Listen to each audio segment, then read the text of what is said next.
Trade union leader ناصر زیدی صاحب اور سیاسی اکابرین، چونکہ وقت کی کمی ہے اور آپ کے ہاں بھی جو آمریت کے خلاف آپ جدوجہد کر رہے ہیں تو ایک آمرانہ رویہ ہے بھائی، یا تو مقررین کم رکھتے اور جو لوگ جو ہے گفتگو کر سکتے ہیں ان کو موقع دے۔ آپ کے ہاں بھی جو آمریت کے خلاف آپ جدوجہد کر رہے ہیں تو ایک آمرانہ رویہ ہے۔ بات یہ ہے کہ یعنی 1950 کی دہائی میں جو پی ایف جے کا آغاز ہوا وہ ایک اور عہد تھا، ایک عہد کہنا تھا۔ اب اتنے سالوں میں سب کچھ بدل چکا ہے۔ البتہ یہ خوشی کی بات ہے کہ پی ایف جے کا جو عظیم ماضی ہے بہت ہی یعنی انسانی عقل سے ماورا اس کا جدوجہد ہے، ناقابل یقین۔ وہ موجودہ قیادت نے اس کو نہ صرف برقرار رکھا ہے اور بلکہ اس کو اور وسعت دی ہے۔ اور یہ شاید آپ کے لیے کوئی اہم بات نہ ہو لیکن میرے لیے بہت بڑی بات ہے کہ انہوں نے جو ہے اب قیادت جو ہے بلوچستان تک لے آئے ہیں، اور مجھے یہ توقع ہے کہ وہ اسی طرح اپنے اختیارات ڈیوالو کر کے، جیسے کہ ملک یہ ایک فیڈریشن ہے تو اور علاقوں کو بھی یہ اسی طرح قیادت کا موقع دیں گے۔ باقی جو یعنی یہ تو ٹریڈ یونین تھی، لیکن پھر یہ ہوا کہ اگر میں تھوڑی سی گفتگو کروں، پھر جب آمریت مسلط ہوئی اس ملک پر اور جو ہے انہوں نے وہ جو مائنڈ سیٹ کا ذکر کر رہے ہیں، انہوں نے اس ملک کا یعنی اس کا راستہ تبدیل کر دیا، ایک نئی ڈائریکشن دی۔ تو ان کا پہلا حملہ جو ہے اس وقت میڈیا پر تھا اور بہت مہنگ قسم کی آمریت تھی، تو پھر اور ادارہ نہیں تھا اس ملک میں، اور جو سیاسی ادارے تھے یعنی جماعتیں وہ اس طرح سٹرگل نہیں کر سکتی تھی، تو یہ ذمہ داری پی ایف جے نے اٹھائی اور انہوں نے ہر دور کے آمرانہ جو ہے اقدامات کو چیلنج کیا۔ ابھی آپ نے ڈانگ کا ذکر کیا کہ وہ بانی پاکستان نے نکالا تھا، بھائی وہ فوری طور پر سیٹو نے اس پر قبضہ کر لیا اور آج تک سیٹو کا قبضہ ہے، اور جو محنت کشوں کے حالات کار بہت برے ہیں جتنے بھی سیٹو کے ادارے ہیں۔ تو اس طرح انہوں نے اس ایک طبقے نے یعنی سیاست پر قبضہ کر لیا، میڈیا پر قبضہ کر لیا اور ایک آمریت مسلط کر دی۔ تو پھر پی ایف جے نے ایوبی ماشاء اللہ کو چیلنج کیا۔ اس وقت قیادت تھی مشرقی پاکستان میں اور کے جی مصطفیٰ اس کے صدر تھے اور برنا صاحب سیکرٹری تھے، اور اس کے دور میں یہ ہوا پھر ضیاء الحق کا ایک دور آیا ایک بہت امریت کا۔ اور اگر میں بیچ میں کہوں علی مدد صاحب برا نہ مانے کیونکہ میں بھی اس پارٹی میں رہا تھا، تو وہ بھٹو صاحب کے دور میں بھی آمریت ہی تھی، ٹھیک ہے نا۔ اور ہم لوگوں نے زیادہ گرفتاریاں اسی دور میں دی، بھٹو صاحب کے دور میں دی، آزادی صحافت کے لیے، اخباروں پر بندش کے لیے، اور وہ جسارت بند ہوا ہے اور اخبارات بند ہوئے اور شہباز بند ہوا پشاور کا، تو ہم لوگوں نے گرفتاریاں دی، اور پھر جب مساوات بند ہوا تو بھی ہم نے گرفتاریاں دی۔ یعنی اتنے اعلیٰ اصول تھے پی ایف جے کے کہ بھی نیوز پیپر جو ہے نیوز پیپر ہوتا ہے چاہے کسی بھی جماعت کا ہو۔ تو پھر اس کے بعد سب سے بڑا چیلنج ضیاء الحق کا تھا، اور پی ایف جے نے فیصلہ کیا، اچھا ہمارے مذاکرات ہوئے تو سیاسی جماعت والے بولتے تھے کہ ہم نہیں کر سکتے، تو پھر پی ایف جے سے انہوں نے ریکویسٹ کی کہ آپ یہ ماشاء اللہ کو چیلنج کریں، تو پی ایف جے نے ضیائی ماشاء اللہ کو چیلنج کیا اور اسے شکست فاش سے دوچار کر دیا۔ تو یہ اس کی مختصر تاریخ ہے، اور اس کی یہ جدوجہد ابھی بھی جاری ہے میرے خیال میں۔ اور میں تو ابھی اس وقت ایک اخباری مالک ہوں، لیکن میری روح جو ہے وہ پی ایف جے کے اندر ہے، کیونکہ بالکام کے ساتھ جو ہم بیٹھتے ہیں تو وہ اس کیلیبر کے لوگ ہی مجھے نہیں لگتے، کیونکہ وہ سود خور اور ساہوکار ہے، ظاہر ہے سرمایہ کار ہے، تو ان کا جو ہے نظریہ ایک اور ہے۔ باقی جہاں تک ملک کا تعلق ہے، ایسے حالات تو میں نے اپنی زندگی میں جو 50 برس ہو چکے ہیں میں نے نہیں دیکھے پہلے، اور اس کی وجہ یہ ہے کہ انہوں نے جو اہم ادارہ ہے سیاسی جماعتوں کا، اس کو اس طرح کر دیا کہ اس کو جو ہے انہوں نے ایک آئینی خود پہنا دی، اور پھر جو شاہ دولہ کے چوہے نکلتے ہیں، جن کی سمجھ کم ہے، جن کا فہم کم ہے، جن کا ادراک کم ہے، وہ کئی لوگوں نے وہ شکل اختیار کر لی، اور مقتدرہ نے سیاسی جماعتوں کو این جی اوز میں بدل دیا۔ ان کا جو بنیادی کیریکٹر ہے معاشرے کی رہنمائی کا، قانون سازی کا، لوگوں کو انصاف دلانے کا، وہ کیریکٹر چھین لیا ان سے۔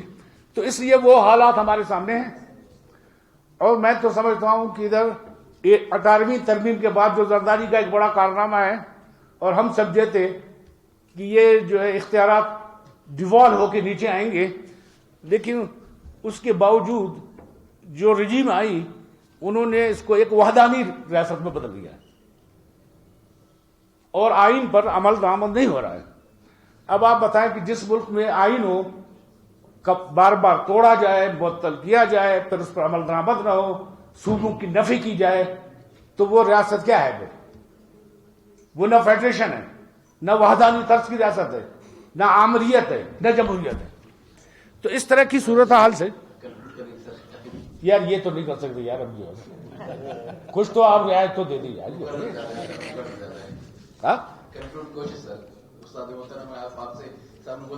نہ تو پھر یار وہ خانہ پوری کے لیے آپ نے بلایا گیا بھائی، ہے نا؟ بہت شکریہ زیدی صاحب۔ تو اب یہ بنیادی کوشچن یہ ہے جو یہ لوگ بول رہے ہیں کہ وہ آل پارٹیز کانفرنس کریں، 10ویں آل پارٹیز کانفرنس ہو گئی، ہماری بھی کانفرنس ہو گئی، اسلام آباد بھی گئے، لیکن اس آل پارٹیز کانفرنس کا کوئی فائدہ نہیں ہے۔ ہمارا جو اختیار جو راول پنڈی میں ہے، یہ ان کے سوچنے کی بات ہے کہ ہم نے اس ریاست کو کہاں پر لے جانا ہے۔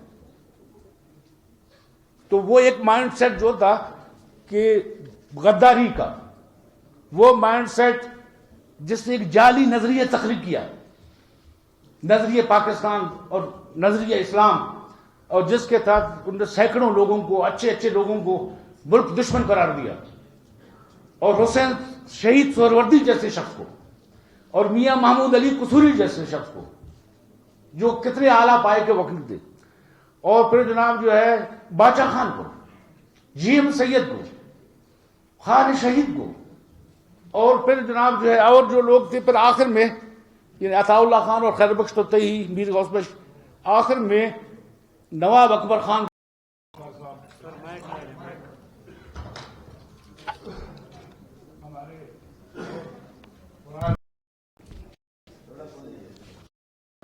کہ خان شہید کو، اور پھر جناب جو ہے اور جو لوگ تھے، پھر آخر میں یعنی عطا اللہ خان اور خیر بخش تو تھے ہی، میر غوث بخش، آخر میں نواب اکبر خان کو غدار قرار دیا اور بمباری کر کے بے دردی سے ان کو شہید کیا۔ حالانکہ وہ نواب 47 میں یعنی حکومت کے ساتھ تھے، اس سے پاکستان کو ووٹ دیا تھا، پھر ہمیشہ حکومت کے ساتھ رہے، پھر 58 میں وہ مرکزی وزیر دفاع رہے، پھر گورنر وزیر اعلیٰ رہے، بھی اس کو بھی نہیں چھوڑا۔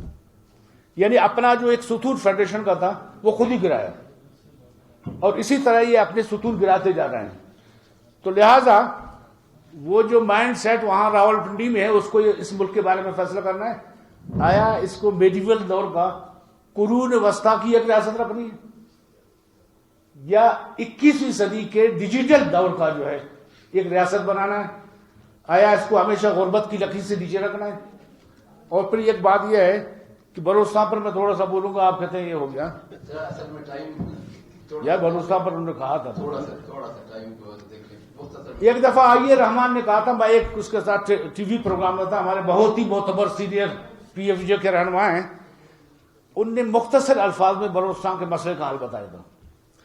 انہوں نے کہا کہ اس ملک میں جو رتبہ اہل پنجاب کو حاصل ہے، اگر وہی رتبہ اہل بلوچستان کو دیا جائے تو پھر بات بن سکتی ہے۔ تو بنیادی سوال یہ ہے کہ بلوچستان کو وہ فضیلت حاصل نہیں ہے جو ہمارے بڑے صوبے کو حاصل ہے، اور اس کو بدقسمتی سے اس کو جو ہے ایک اکائی نہیں سمجھا جا رہا ہے، اس کو ایک مفتوحہ علاقہ سمجھا جا رہا ہے. اور میرے دوست رحیم زیارت وال کا بڑا دیرینہ مطالبہ تھا کہ چیف کمشنر کا صوبہ بحال کیا جائے، تو وہ انہوں نے اور انداز میں بحال کیا ہے. انہوں نے بلوچستان کو تقسیم کر کے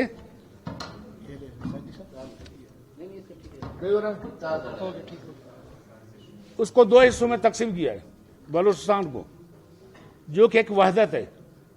اور چونکہ آئین مان ہے تو انہوں نے اس طرح یعنی بات نہیں کی. اب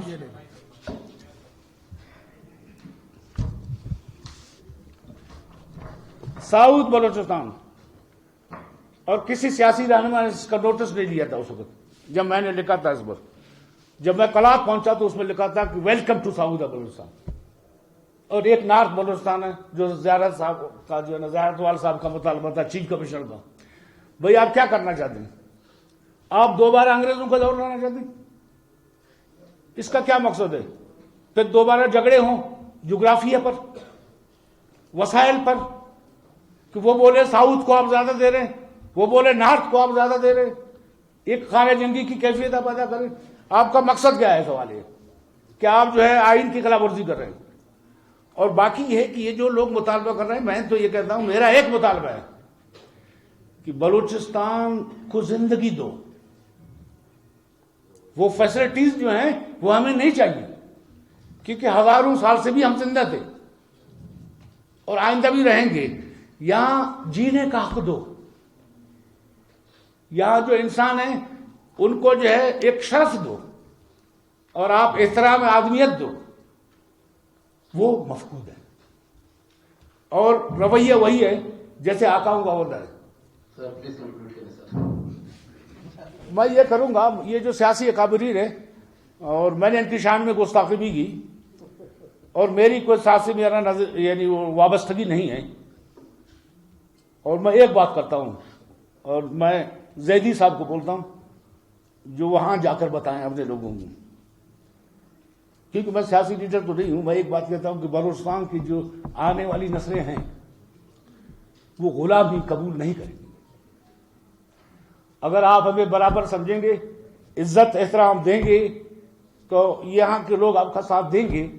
اگر آپ جو ہے غلام رکھیں گے ان کو، تو پھر وہ غلامی نہیں وہ قبول کریں گے. اور یہ جو آپ اس کو جو بھی صورتحال بولو، شورش بولو، انسرجنسی بولو، بغاوت بولو، یہ ہمیشہ جاری رہے گی. بہت شکریہ صاحب.